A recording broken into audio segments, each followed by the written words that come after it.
بسم اللہ الرحمن الرحیم۔ السلام علیکم۔ تاریک رات کا نصف حصہ گزر چکا تھا اور دن بھر کے تھکے ماندے مجاہدین سرزمین کابل کے میدان میں میٹھی میٹھی نیند کے مزے لوٹ رہے تھے۔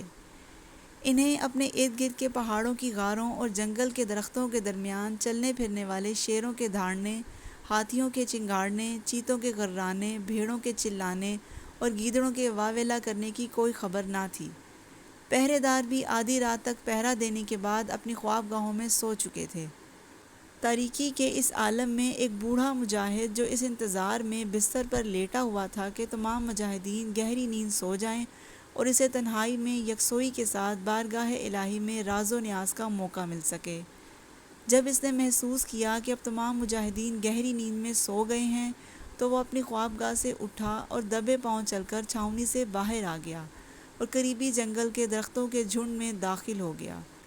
اسی دوران ایک دوسرا مجاہد جعفر بن زید جو عرصہ سے اس بوڑھے مجاہد کی خفیہ عبادت کی ٹوہ میں تھا، وہ بھی اپنے بستر سے اٹھا اور فاصلہ رکھ کر اس بوڑھے مجاہد کے پیچھے درختوں کے اندر داخل ہو گیا اور چھپ کر دیکھنے لگا کہ بھلا یہ بوڑھا مجاہد کیا کرتا ہے۔ بوڑھے مجاہد نے پہلے تو بڑے اطمینان سے وضو کیا اور پھر درختوں کے درمیان کپڑا بچھا کر نماز تہجد شروع کر دی اور بڑی رقت آمیز آواز سے قرآن پڑھنا شروع کر دیا۔ جہاں کہیں جنت کا ذکر ہوتا وہاں اللہ سے جنت کا سوال کرتا اور جہاں کہیں دوزخ اور اس کے عذابوں کا ذکر ہوتا وہاں گڑ گڑا کر اللہ کی پناہ مانگتا۔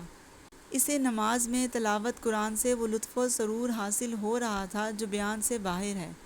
وہ ابھی پہلی رکعت میں تھا کہ اسی دوران ایک جنگلی شیر بھی ادھر آ نکلا، اس کے قریب کھڑا ہو گیا۔ جب جعفر بن زید کی نظر اس شیر پر پڑی تو وہ مارے خوف کے لرزنے لگا اور قریبی درخت پر چڑھ گیا اور خدشہ محسوس کرنے لگا کہ یہ ابھی اسے پھاڑ کھائے گا، لیکن بوڑھا مجاہد خوفزدہ نہ ہوا اور بدستور قرآن پڑھتا رہا۔ ایک دفعہ اس نے معمولی سی نظر ڈال کر شیر کو دیکھا، گویا کوئی جنگلی چوہا ہو، اور اسے ذرا برابر بھی خاطر میں نہ لایا۔ جب اس نے قرأت مکمل کر لی تو نہایت اطمینان سے رکوع میں چلا گیا اور اس میں بڑی رقت کے ساتھ تسبیحات پڑھی اور پھر سیدھا کھڑا ہو کر بڑے ادب سے اللہ کی حمد و ثنا بیان کرنے لگا اور پھر خشوع و خضوع کے ساتھ طویل سجدے کرتا رہا اور ان سجدوں میں سسکیاں لے کر روتا رہا اور اس طریقے سے نماز پڑھی کہ گویا وہ باری تعالیٰ کو دیکھ رہا ہے۔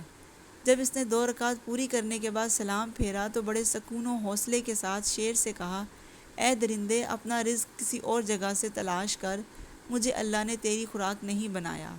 جب شیر نے جواب سنا تو گرجدار آواز سے دھاڑنے لگا۔ اس کی آواز اس قدر خوفناک تھی کہ گویا پہاڑ پھاڑ دے۔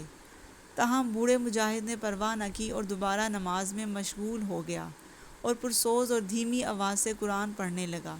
جب اس نے خشوع و خضوع کے ساتھ 8 رکعات اور 3 وتر مکمل کر لیے تو وہ 2 زانو ہو کر اللہ تعالیٰ کی اتنی شاندار حمد و ثنا بیان کی کہ کمال کر دیا، اور پھر دونوں ہاتھ پھیلا کر اس قدر رویا کہ درخت پر بیٹھے جعفر بن زید کے آنسو بھی ٹپکنے لگے۔ آخر میں اس نے اپنی طویل دعا اس التجا پر ختم کی کہ اے اللہ، تو مجھے دوزخ کی آگ سے ہی بچا لے، اور پھر میرے جیسا سیاہ کار تجھ سے جنت کا سوال کرے تو یہ چھوٹا منہ اور بڑی بات کے مترادف ہے۔ پھر وہ دبے پاؤں واپس چھاؤنی میں آیا اور اپنے بستر پر خاموشی سے لیٹ گیا اور اذان فجر کے وقت بستر سے یوں اٹھا کہ گویا وہ عشاء سے لے کر اذان تک سوتا ہی رہا ہو۔ رات کی تاریکیوں میں چوروں کی طرح چھپ چھپ کر عبادت کرنے والے اس بوڑھے مجاہد کا نام صلہ بن اشیم تھا۔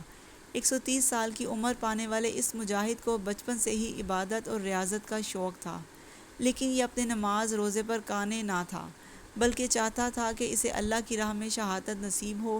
وہ اسی آرزو میں بڑے بڑے مارکوں میں حصہ لیتا اور نامور سپہ سالاروں اور سورماؤں کو ان کی اوقات یاد کرا دیتا۔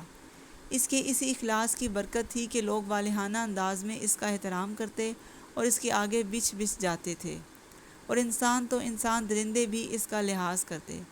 جعفر بن زید جو عرصہ دراز سے لوگوں کے دلوں میں اس کی محبت و الفت کے بھید کی تلاش میں تھے، وہ جان گئے کہ اس بوڑھے مجاہد کا یہی خفیہ عمل ہے جو اللہ کو پسند آ گیا ہے اور اس نے اسے سب کا محبوب بنا دیا ہے۔ اگر آپ کو میری یہ ویڈیو پسند آئی ہے تو پلیز لائک کریں، شیئر کریں اور میرے چینل کو سبسکرائب کرنے کے بعد بیل آئیکن ضرور پریس کریں تاکہ آنے والی ویڈیوز کا نوٹیفیکیشن آپ کو مل سکے۔ جزاک اللہ۔